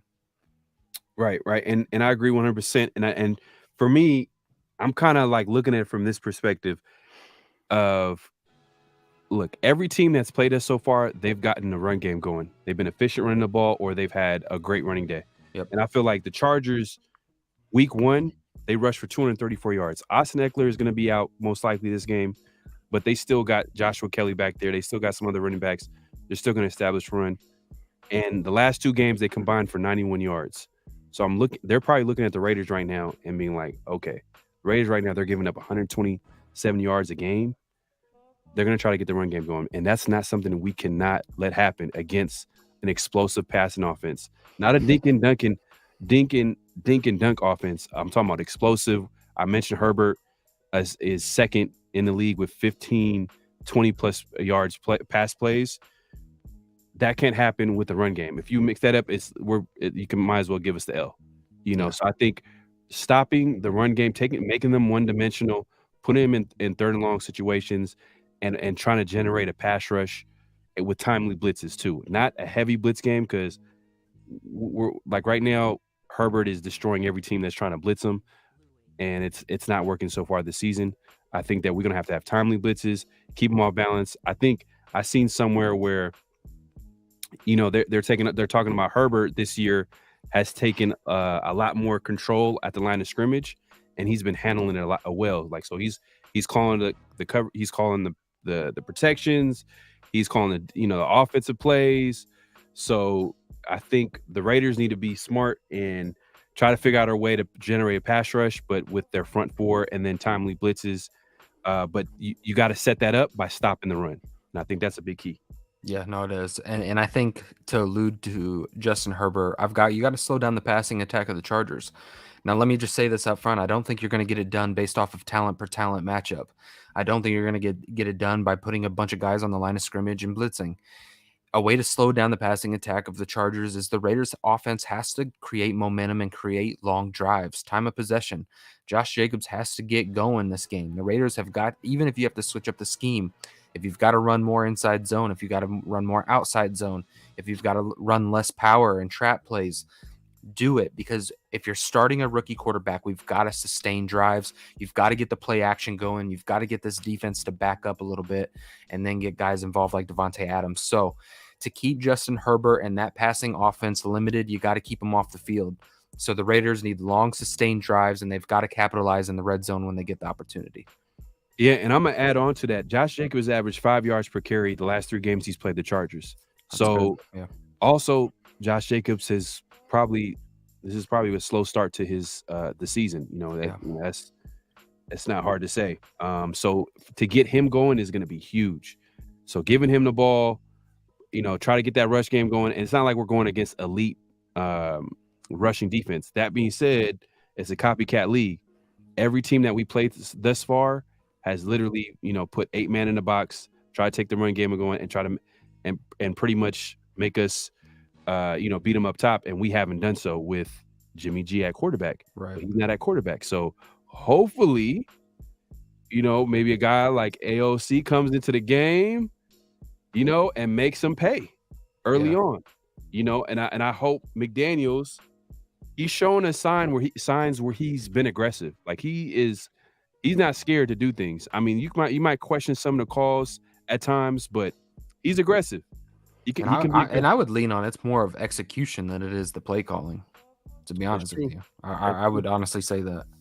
Well, I mean, he doesn't have Tom Brady anymore, so he needs exactly. He needs a guy back there. But yeah, for me is I start off by saying stopping the run, because this Chargers offense is too explosive to give them a run game. And then on the other side of it is that we need to get the run game going. And you kind of mentioned how we have to play keep away, have long sustained drives, but also having long sustained drives, you do that by, running the ball. So, so I think, so I agree 100%, man. I agree 100% with that. Yeah, so I mean, my last one, and it's not a huge key. It's just something that we haven't been able to see, and I'm gonna kind of piggyback off of what you were talking about with Jimmy Garoppolo, and it's the fact that Derwin James isn't in this game, and they're kind of beat up in the secondary. We've got to take shots this game. It's something that we haven't seen in this offense this season yet, and when we have, we've had success doing it. Specifically on the 4th down to Devontae Adams when Jimmy G sent it down the field. I know it wasn't a huge shot, but they were aggressive enough to go out there and give Devontae a chance. And I think with Aiden O'Connell, you've got to really go out there and dial up the opportunity to take a shot. Get Trey Tucker involved. Get DeAndre Carter involved. Get Jacoby Myers involved. Take shots with those guys or even scheme them open. Guys like Hunter Renfrow have been wide open down the seam all season long. It's just we have not had the quarterback with the arm that's going to get there with enough zip and enough velocity to split between 2 defenders. So I think we have that this week with Aiden O'Connell. So it's something that you've got to take advantage of because it's something that this offense hasn't been able to show to other defenses. And you've got to put that on tape. That way other defenses moving forward have to take that into consideration when game planning for the Raiders. Yeah. And I don't know if you mentioned this, and I probably talked about this earlier, but I'm going to just add on to what we were talking about. Hey, this is a week where we need to force our first turnover of the season. Yep. First few turnovers, because this is a game where, like, hey, talent-wise, the Chargers got us beat. On offense, compared to our defense, they could slice and dice us right now, that the way they're playing right now. So we're going to have to figure out a way to generate turnovers and a pass rush without blitzing. You almost have to make this game kind of ugly. Make it ugly. Make it ugly. If it's an ugly win, then it's a win, if that makes sense. So you don't want to go out there and yeah, your audio went out. Yeah, you got I'm back. You don't want to go out there and match them like talent for talent. Oh, we're just as pretty as the Chargers when it comes to talent and quarterback position. Yeah, now, make this game ugly. Make it tough. Yeah, no doubt. But yeah, that pretty much wraps up our keys to the game. Let's get into the chat real quick. Let's hit them up. We want to make sure we talk to y'all, man. At the end of the day, y'all supporting us. Remember last season, we're all screaming pound the rock. It wasn't until week 4 or 5 that McDaniels and Jacobs started to gel. Yeah. But the thing is, Jacobs came into the season like that preseason game. Remember last year, he played one preseason game, and he looked amazing. Like he looked like he was ready to go. And even when he did have got the ball last year, I think I seen the stat. I wrote it down somewhere. Like the first 2 or 3 games, like we were still averaging like 4 yards a carry, 4.5 yards. He was successful. It's just we didn't do it. It was just that we weren't doing it enough. Yeah. It wasn't the fact that teams were stopping us. We're It just was so pass heavy. Exactly. But now it's kind of like we are actually attempting to run the ball. It's just we haven't had any success because teams are now kind of like catching on. Like, you know what? You got Jimmy G at quarterback? Oh, okay. Yeah, you guys are not going to beat us deep. Yeah, we're just going to sit on everything and watch his eyes because we know he's a 1 and 2 read type of quarterback. We're going to sit back, watch his eyes, make a play on the ball, and that's why he leads the league in turnovers, you guys. Being able to push the ball down the field it's so important. Being accurate and decisive, being able to go through reads is crucial, specifically in this offense. Running the ball, Raiders haven't been able to do it. Defenses have no problem going up against against Jimmy Garoppolo right now. Anthony says we need a run game. Yeah, I was going to post this one. My audio went out?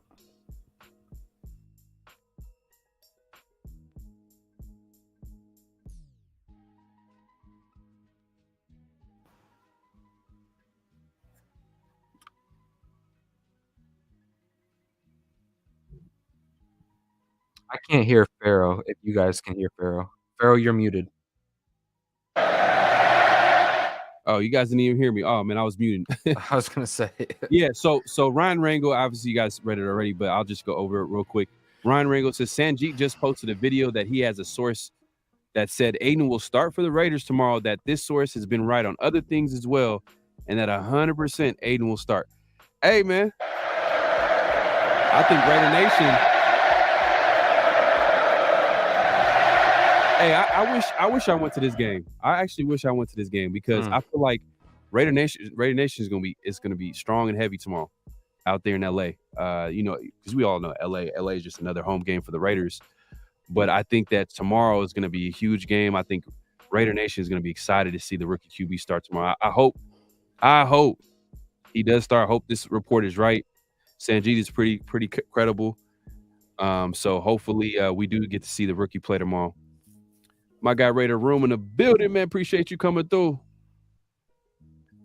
Ja Raider says, question, if Aiden O'Connell plays better than Jimmy and we score more than 17 points, like 30 with Aiden, and run the ball better with him, does he still if it's me, yes. Look, we have one of the worst offenses. Yeah, you have to. You've got to. We have one of the worst offenses, and I'm not trying to say it's all his fault. Our run game has been terrible.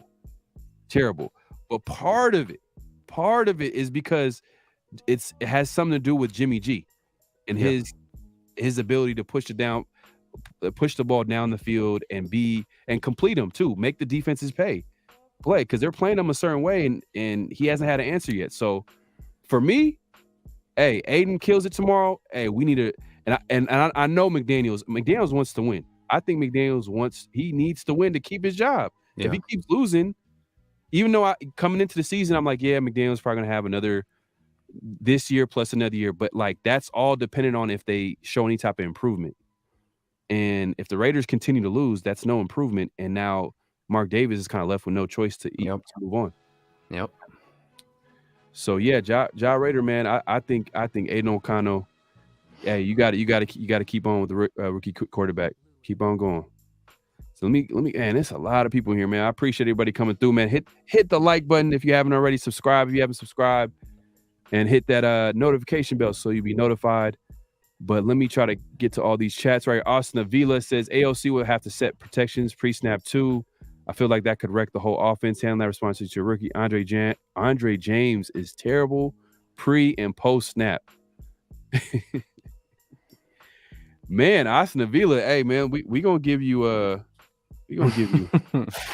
coming after Andre James. I see you. Yeah, hey, shots fired. I think, man, you going after Andre James right now. We'll see how it shakes out tomorrow. I think McDaniels kind of knew that he knew that Jimmy was not gonna go. I think this is just classic coach waiting till the last minute to announce the starter to give him a competitive edge. You know what I mean? So So like the team game plans for Jimmy G, but then last minute AOC comes in the game. They have no film on him, and that's where you can see Aiden O'Connell have a good game. So I hear what you're saying. He is a rookie. He's going to come in. Man, that's a good observation. Appreciate it.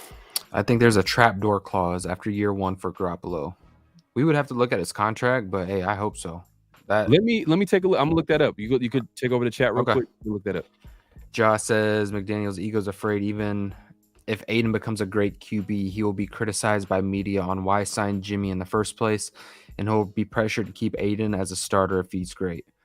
Well, I mean, I don't care what the media says. You know what I mean? Like, if Aiden O'Connell's that guy, then bite the bullet. You missed on Jimmy Garoppolo. He's in a contract that he's getting paid like a starter, but it's a bottom, middle of the road type of starter. If you're viewing him as a backup, you've got probably the best backup in the National Football League, and you're paying him $21 million. So I wouldn't worry about that. If Aiden O'Connell is a winner and he's getting the job done, then just move forward with him. That's what makes sense. McDaniels also knows if he says that Jimmy G is a QB1, he's a dead man walking. Yeah, especially if Aiden O'Connell performs. Who covers Allen in the slot? Can Hall do all the jobs? So like I said in the matchups, Raiders don't follow in this defense. So whoever's in the slot, if Tyler Hall's starting in the slot and Meek Robertson starting in the slot, that's who's going to be covering Keenan Allen. So yeah, it's going to be a tough game, guys. It's going to be tough. Hey, just real quick, I'm gonna share this. Y'all see this? Oh man, not yet. Oh man, it just disappeared. 1 second. Let me. GA Patriot says we have to run the ball. Time of possession is critical. Yeah, and that has been for all of our games. That's why our offense has just sputtered out of control. You see this? Yep. Just zoom in. Yeah, there you go. All right. So I don't know. This is. I don't know about that 1 year get out clause that you was talking about. It should. Okay, potential out 2 year. It's with a $12 million dead cap hit. Okay. So next year. Oh, it's because they converted all that money. That's why his cap hit is $6 million this year. Next year it'd be $28 million. But the dead cap right here is like 55. Like, wow. Yeah, you're pretty much stuck with him, man. He's gonna be either your guy or he's gonna be the backup. He's gonna be the most expensive backup QB in the NFL. Yep. We hope, because that means the starting quarterback is gonna be killing it. So, and then it kind of justifies having that contract. It does, but it doesn't, if that makes sense. Yeah, it'll just make us forget about it. Yeah, it'll make us forget. But this contract is kind of, oh man, let's keep it positive. Let's just try to be positive. Well, thankfully, the one bad contract that we were destroying this organization for, Chandler Jones, you're probably going to get that voided. So you're going to get a lot of money opened up on that end. So let's just take the bad contract and shift it over into the other bad contract and maybe make it look less bad. Well, let's get into that's a segue to, if we're speaking of bad contracts, let's go to in other news, Chandler Jones. We didn't get a chance to talk about that, and Chandler Jones he had a heck of a week, man. The dude went on Twitter live, he went on a little rant, said a lot of crazy things. And then it led to him getting arrested. And then after he got arrested, a day later, which I think he got arrested yesterday, and then a day later, the Raiders release him. So he's no longer with the Las Vegas Raiders, which is interesting because, now we have to look at it and we got to think about how bad of a situation. Hopefully Chandler Jones, everything he's all good. He gets taken care of. I don't know what's going on. I can't really speak too much about it because it's I don't even know what's going on with him. But you can tell just from the people who that are maybe even close to the situation, they're making it seem like there's some mental health issues going on. But that being said, man, 3 years, 51 million. We still owe him. Let me take a look. There's a dead cap hit of 13.2 million this year, 12.3 next year. They paid out most of his contract because they restructured his contract in March. So they paid most of his money, but I'm sure they're probably going to go try to get back some of that back because of everything that's went on. But I think that's a big black mark on Ziegler and McDaniels, because that was their guy. That was like their priority free agent. They gave him a huge contract or a big contract, and it didn't work out. So I think for me, like, McDaniels better hope that AOC is the next Tom Brady. I see it as a black mark as just in the fact of missing, like whiffing on a player who's not contributing and no longer a part of the team. And I'm not even talking about just off the field. I'm not talking about this year. I'm like, the first year he didn't do anything. Yeah. Like after the year one, we're like, oh yeah, Chandler Jones is past his prime. Yeah. That was like basically how we felt at the end of the season. We're like, yeah, Chandler Jones is past his prime. But I won't put it on them as far as like, yeah, he had the issues in the past, but I don't think you predict this. No, not predict. You know what I mean? But still, like, they signed him. It didn't work. And on top of that, it ended in terrible fashion. Yeah, horrible. Terrible. Like there's some wild claims out there too. Like me and you kind of talked off camera about that 24-minute live stream. And I don't want to get all into it, but yeah. Like, man, there were some wild claims. And if some of that stuff is true, like, I don't know, man. Is this situation over just because he's released? You know what I mean? Or is there going to be more down the road? You know how it is. Like, as time goes on, the truth will come out at some point. You know, we'll get more information. I think it's kind of strange we're not hearing from his like family and like people who are close to Chandler Jones. That's what's weird. I think that's kind of strange. You know what I mean? It's kind of like, damn, like no one's coming out and kind of saying something. They're just letting him. It's like everybody's just letting him be him, like just do what he does. And then now it's led to him getting, arrested because he violated a restraining order or something like that. And it's just, man, it's crazy.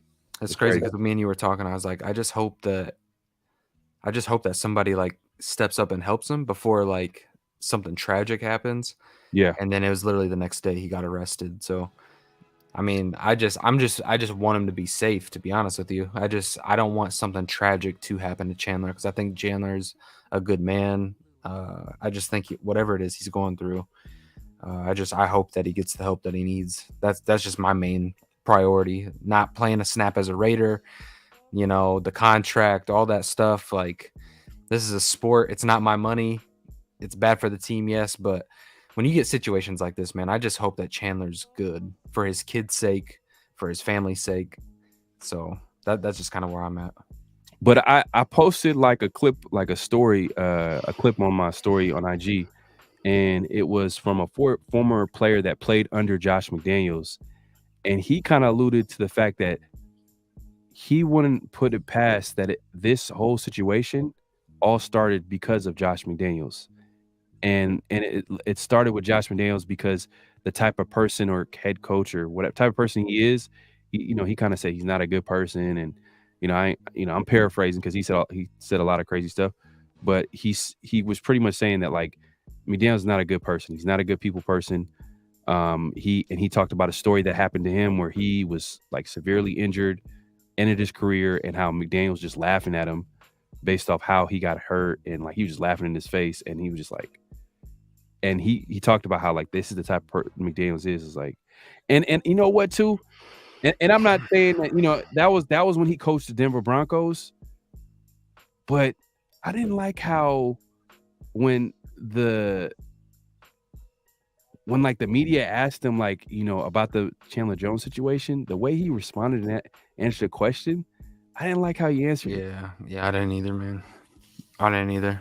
It just felt he could easily just said his name. He could have said, you know what? I know Chandler Jones has been saying a lot of crazy stuff, but he clearly has, something's going on, like mentally, like he could have at least touched on it like that. He could have just said, like, Chandler Jones, we hope he gets better and yada yada yada. But he was just like, I'm paraphrasing, but he said something to the effect like, yeah, I care about all of them, or it is like it was just kind of it was weird. It was like out of touch. I don't know. It was just weird the way he kind of answered that question, but that's just me. I think he's the type of guy too. It's like he knew Chandler's not going to be a part of the picture, so in his mind, he's trying to get a win here so he don't get fired. So it's just like he's like, yeah, well, I care for all of them. You know what I mean? Like it's so yeah, it wasn't like player personal. It was just more of the fact that I think Josh has the Chargers coming up this week, and if he loses this game, there's gonna be a lot of people calling for his job. Yeah, no doubt. I mean, it's if we keep losing, we don't show any type of improvement. I mean, I don't know how Mark Davis goes into next year saying, "Oh, yeah, like, it's gonna be a hard sell." Yeah, but then obviously, I'm not saying they have to go to the playoffs. You know, me as a fan, I would love for the Raiders to go to playoffs, but I think Josh McDaniels gets another year based off the improvement of the team, and that doesn't necessarily mean that they have to go to the playoffs. So far this season, it doesn't seem like they've improved defensively. Offensively, they've taken a step back, but it's still 3 games, so hopefully they could turn it around, and it can start tomorrow. But let me get to the chat. Raider Nation, Justin says, we have no speed, just Tucker. We need to swap players like Brandon Bolden and Hoyer for a speedy wide receiver. Who's going to trade a speedy wide receiver for Brandon Bolden and Hoyer, man? I mean, I wish we can do that, but that's not going to happen. DeAndre Carter's not slow. There you go. You know what I mean? Like Carter's not slow. Obviously you just mentioned but in this offense, like you don't even necessarily have to be fast. Like it's the separation. Like Jacoby Myers, the separation he creates. Devontae Adams, the separation he creates. Yeah. Hunter Renfro's not a burner. It's the separation he creates. So I think Devontae Adams had like the most touchdowns last year of like 20 yards. I think it was something. I'll try to bring it up. If we have some time, I'll bring it up. But he had one of the most touchdowns as far as like plus 20 yards last year. It was something crazy. So it's not about having speed. I mean, speed does help, but and we do have Tucker. I mean, there's nothing to sneeze at, but I just think that we have to hit on explosive plays. You know, and we got to put that on film for the next team to actually think about, like, all right, you know what, maybe we shouldn't put that extra man in the box. You know, but we'll see how it shakes out. Ja Raider says, no Derwin James, no Boza, no Eckler, no Williams. If we lose this is McDaniel's last day as a head coach. Doubt it, but if we lose to Packers, that will put an anger on Adams and it will make Davis pull the trigger. Do you think this is a situation where Mark Davis doesn't want to trade Adams?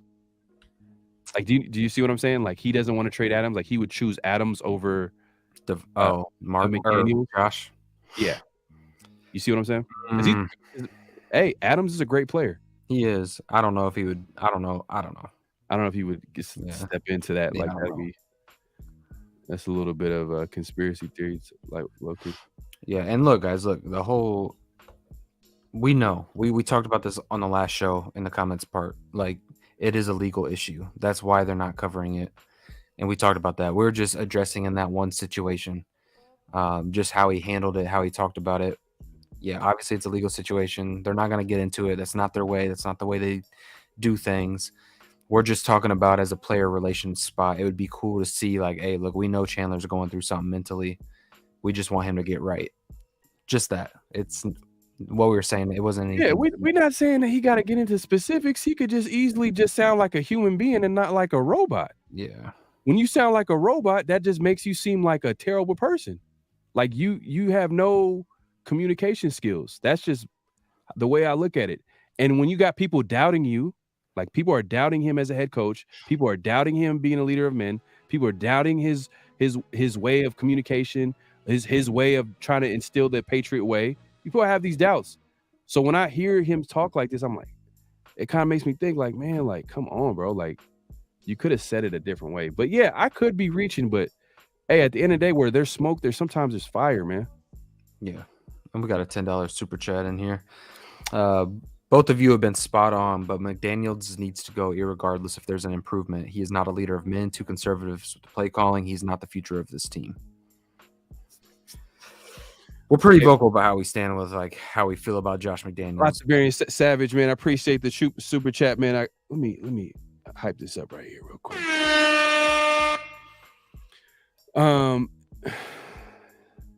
Yeah, I mean, look, it's 3 games into the season. We'll see how it shakes out. I think it's early. I think Raider Nation right now, we're kind of frustrated because, like, We went from playoffs to disappointment last year. We're having high expectations. And this year, I kind of went into it saying, hey, it's wait and see. And it just feels like early on we've gotten worse, but we'll see if maybe a new quarterback can spark this offense. Maybe Josh Jacobs get the run game going, and that could help us out tomorrow and moving forward. So we'll see how it shakes out, man. Lots of Variant Savage, man. I don't know if I'm pronouncing that correctly, man. Appreciate the super chat, man. Yeah, Appreciate it. In the conservative play calling, I think his play calling isn't really the issue. I think it's the execution of the plays being called. Well, you could probably say it's probably a wordy, mouthy, complicated, are we thinking too much type of offense, but I think guys are schemed open. It's just we need a quarterback that can see the field and get these guys the ball. So if that happens and then this offense continues to sputter and it's clear that it's play calling and Josh McDaniels' issue, then yeah, I would agree with it. GA Patriot says, Pharaoh, he says former Patriot players talk so good about McDaniels. Ex-Bronco sees it like, because the former Patriot players, they played under him as an offensive coordinator. You notice that a lot of the former Patriot players, they talk about him when he was as an offensive coordinator. And we've said in the past, like, you know what, McDaniels might be a classic case. He still has what, 14 more games this season. So, it's still, I'm not saying this is end all be all. Do you think he does? But that being said, we've said that this might be a classic case of him being a good offensive coordinator, but terrible head coach. Former Patriot players were under him as an OC, not as a head coach. Two different things. DeMarcus says, Ray, Pharaoh, what are your thoughts on Malik Reed? I think Malik Reed hasn't been the player that he was for quite some time now. It's nothing that moves any type of needle for me.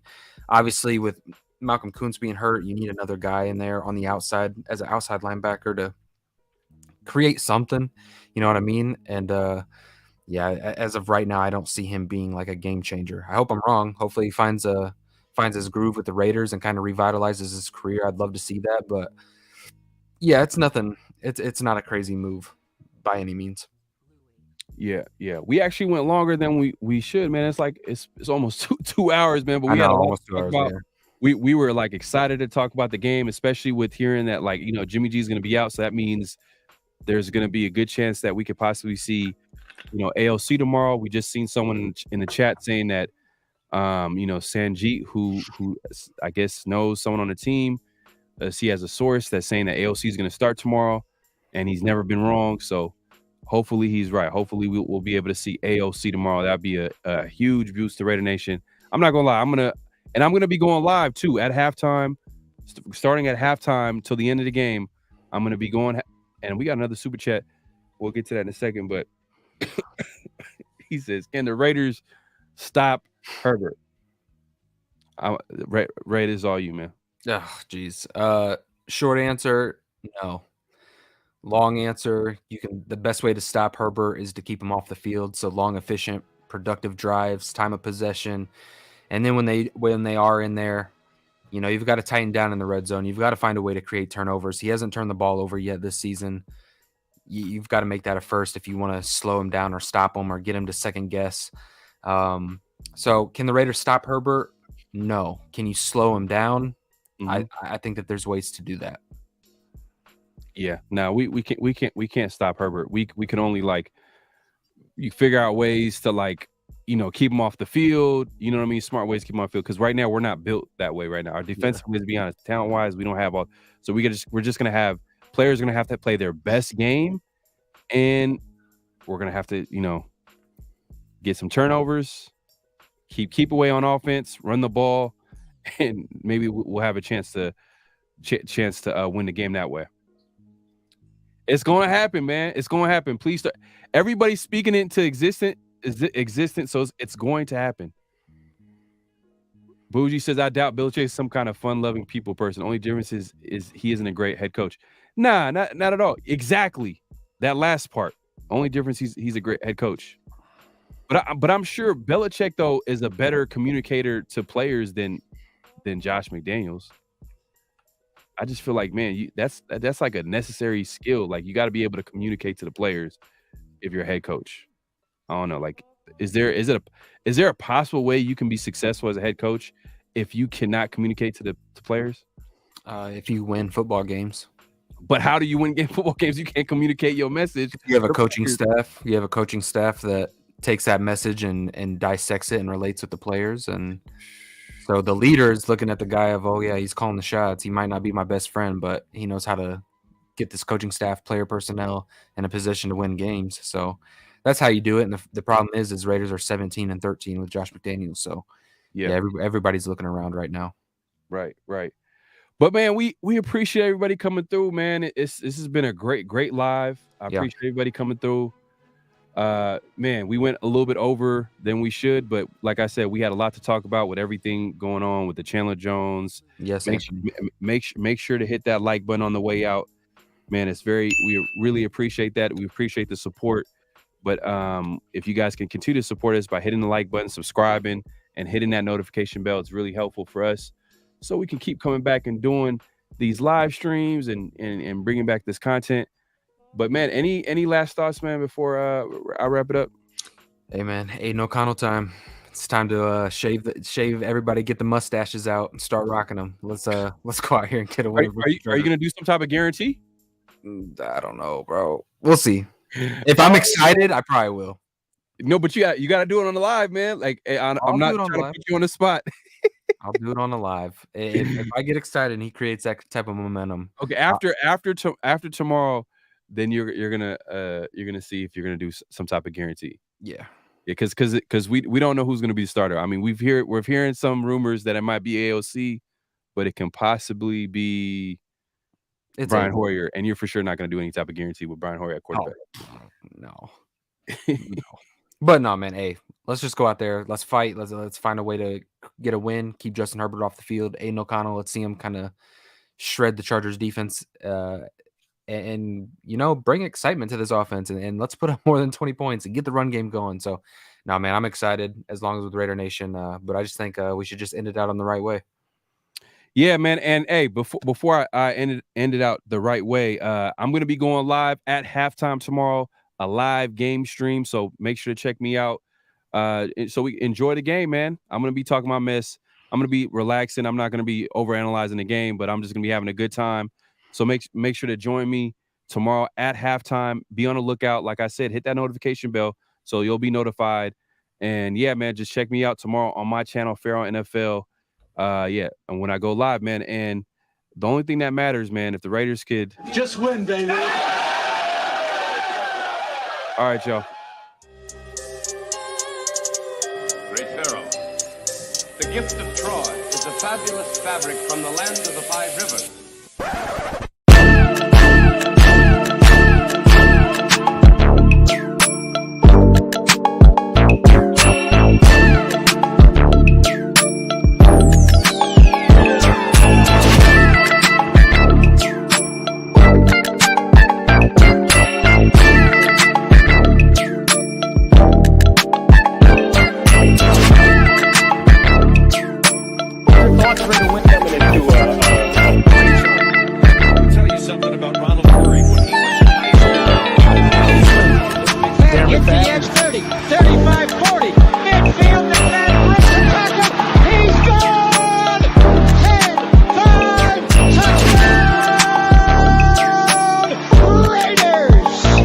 That the greatness of the Raiders would be in its future.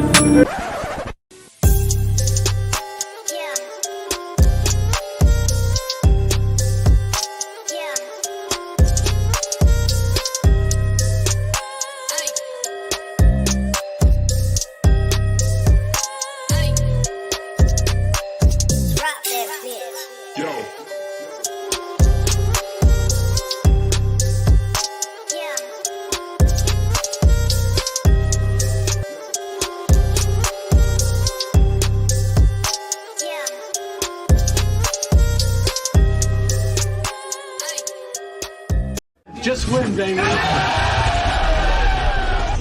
Hello? You play to win the game. You don't